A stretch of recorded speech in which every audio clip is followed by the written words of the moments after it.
Meditación sobre la pasión de nuestro Señor Jesucristo. Desde la fiesta de la dedicación hasta la entrada triunfal de Jesús en Jerusalén. Es este un periodo de unos 3 meses, desde mediados de diciembre hasta principios de abril. Acerca de él solo tenemos noticias incompletas que nos han sido transmitidas unas por San Juan y otras por los sinópticos, pero aún así son de valor grandísimo, no solo porque sirven de conclusión a la vida pública del Salvador, sino también por su importancia directa. Tal es el caso del discurso que vamos a estudiar ahora y también el de la resurrección de Lázaro. Jesús da el último testimonio de sí en el templo de Jerusalén. Retírase después al otro lado del Jordán. 2 meses, no más, habían transcurrido desde la última estancia de nuestro Señor en Jerusalén, con ocasión de la fiesta de los tabernáculos, cuando volvemos a encontrarlo en la ciudad santa, con motivo de otra solemnidad religiosa, que aunque era de segundo orden y databa su institución de fecha relativamente reciente, era popularísima entre los judíos. Llamábase la dedicación porque se había establecido para conmemorar la purificación solemne que en el año 165 antes de nuestra era había hecho Judas Macabeo del templo en reparación de la profanación sacrílega que 3 años antes había cometido el rey de Siria, el impío Antíoco Epífanes. Se la llama también la fiesta de las antorchas, a causa de las alegres iluminaciones con que se celebraba, no solo en Jerusalén, sino en toda la Palestina.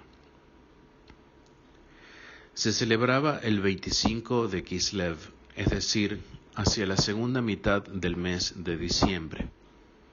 Esta fecha explica por qué el evangelista nos presenta a Jesús no como de ordinario en los patios del templo, sino en una galería cubierta que se llamaba Pórtico de Salomón, porque, según tradición antigua, era un resto del majestuoso edificio construido por aquel rey. Estaba situado este pórtico en la parte más oriental del conjunto de construcciones del templo y daba acceso al atrio llamado de las mujeres. Para la dedicación no era obligatorio ir en peregrinación a Jerusalén, como en las fiestas de la Pascua, de Pentecostés y de los tabernáculos, pero Jesús había dejado ya definitivamente la Galilea y tenía empeño en hacer en el templo sus postreras manifestaciones. En cuanto fue reconocido, rodeáronle muchos judíos, que resueltos a obtener de él a todo trance la respuesta precisa que deseaban, le cerraron en cierto modo el paso. Preguntáronle bruscamente, pues eran adversarios declarados, según indica el nombre de judíos que les da San Juan y con el que suele nombrar a los enemigos de Jesús: ¿hasta cuándo nos has de tener suspensa el alma? Si tú eres el Cristo, dínoslo abiertamente. Este lenguaje denota una viva impaciencia, pero una impaciencia hostil, que no miraba sino a arrancar a Jesús alguna declaración que le comprometiese. Por esto le piden una respuesta clara y terminante. Él le responde con entera sinceridad que hace ya tiempo les manifestó su condición y su oficio, y con todo Cierto era que fuera del círculo apostólico, Jesús no se había declarado abiertamente como Mesías más que a la samaritana y al ciego de nacimiento.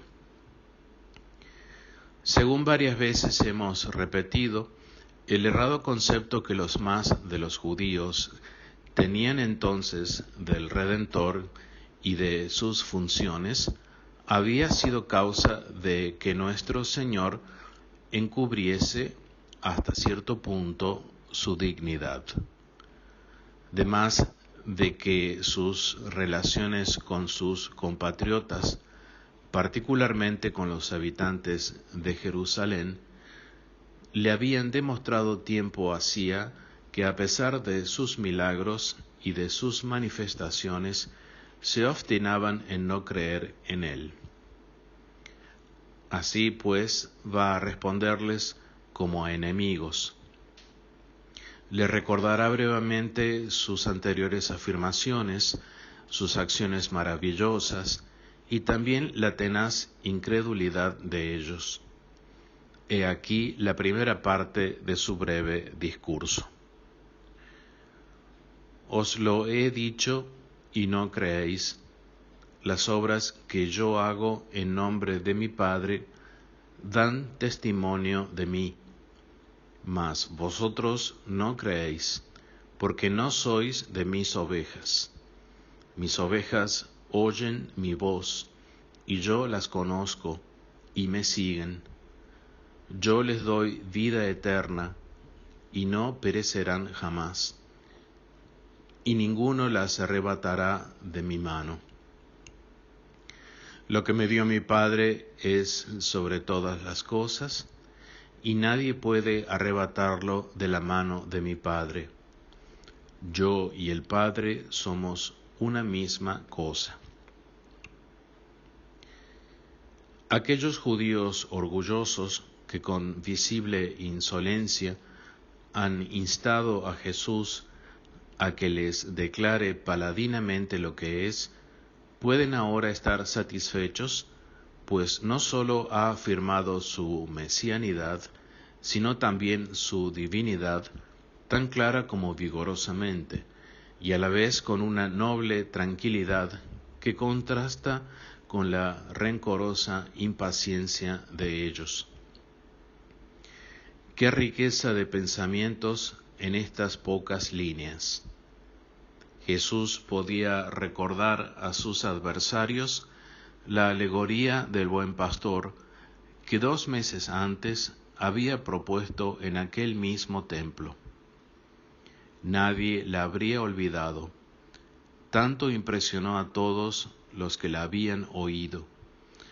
Las últimas palabras, yo y el Padre somos una misma cosa, significan, según toda la fuerza del texto griego, una sola cosa, una sola sustancia, un Dios único. He aquí el dogma fundamental del cristianismo, enunciado en términos sencillísimos y categóricos. Este es el punto culminante de la predicación de nuestro Señor Jesucristo. Pronto va a dejar la tierra, pero antes habrá declarado su divinidad en términos tan luminosos como el día.